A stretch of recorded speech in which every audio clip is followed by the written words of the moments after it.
ఏం మాట్లాడి మొన్నటిదాకా కాళేశ్వరం ప్రాజెక్టు కూలిపోయింది, 1,00,000 కోట్లు వృధా అయిపోయినాయని గోబల్స్ ప్రచారం చేశారు. గోరంతలు కొండంతలు చేసి ప్రచారం చేసిండ్రు. మొన్న ఏం మాట్లాడుతుండు? నిన్న మాట్లాడుతుండు ఆయన కాళేశ్వరం నుంచి 20 టీఎంసీల నీళ్లు హైదరాబాద్ మంచినీళ్లకు తీసుకుపోదాం, December 1st వీక్ లో టెండర్లు పిలవాలంటుండు. మరి కాళేశ్వరం కూలైపోయి 20 టీఎంసీల నీళ్లు హైదరాబాద్ ఎట్లా తీసుకుపోతా అంటున్నావు రేవంత్ రెడ్డి? నువ్వు మొన్నటిదాకా కాళేశ్వరం కూలైపోయింది, మొత్తం 1,00,000 కోట్లు నీళ్ళలో గంగలు కలిసినాయి అన్నావు. నిన్నేమంటుండు?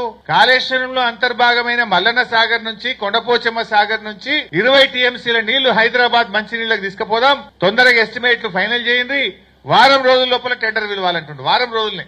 మరి కాళేశ్వరం కూలైపోతే 20 టీఎంసీల నీళ్లు హైదరాబాద్ కి అడికెళ్ళి వస్తున్నాయి. కాళేశ్వరం నుంచి నువ్వు ఎట్లా టెండర్లు పిలుస్తున్నావో నేను అడుగుతున్నా. మొన్న ఒక మంత్రి మా సిద్దిపేట జిల్లాకు వచ్చింది పోయిన ఎండాకాలంలో. మన మల్లన్న సాగర్ ప్రాజెక్టు, రంగనాయక సాగర్ ప్రాజెక్టు దగ్గర పోయి గేట్లు ఎత్తి 1,00,000 ఎకరాలకు నీళ్లు విడుదల చేస్తున్నాము అని ఒక మంత్రి మాట్లాడింది. మరి కూలిపోయిందని రేవంత్ రెడ్డి అంటాడు.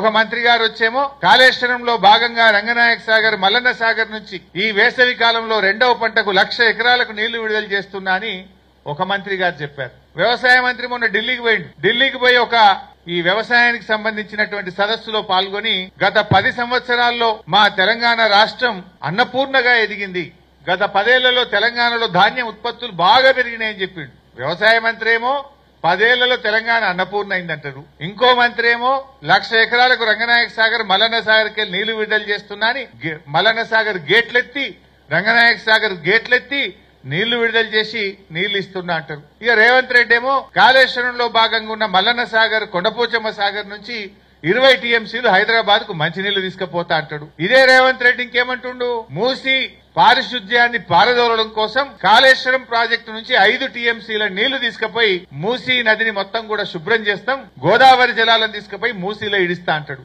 మరి కాళేశ్వరం కూలైపోతే మూసీకి 5 టీఎంసీల నీళ్లు ఆడికెళ్ళిపోతాయి. కాళేశ్వరం కూలైపోతే హైదరాబాద్ నగరానికి 20 టీఎంసీల మంచినీళ్లు ఆడికెళ్ళిపోతున్నాయి. కాళేశ్వరం కూలైపోతే మీ మంత్రి గారు రంగనాయక సాగర్ మల్లన్న సాగర్ నుంచి 1,00,000 ఎకరాలకు నీళ్లు ఇస్తా అని ఎట్లా చెప్తుండ్రు? అంటే దీన్ని బట్టి ఏమర్థమైతుంది? అయితే కాళేశ్వరం కూలిపోవడం అబద్ధం, రేవంత్ రెడ్డి అన్ని గోబల్స్ చెప్పిండు, అబద్దాలు ఆడిండు అనేటువంటి విషయం అర్థమైతుంది. ఏది నిజం ఏది అబద్ధమో ఇప్పుడు ప్రజలకు అర్థమైతలేదా? నిజం నిలకడ మీద తెలుస్తుంది అన్నట్టు కాళేశ్వరంలో కేవలం 29 కాంపోనెంట్లలో ఒక కాంపోనెంట్ లో 2 పిల్లర్లు మాత్రమే పోయినాయి. 29 కాంపోనెంట్లలో మేడిగడ్డ అనేది ఒక కాంపోనెంట్.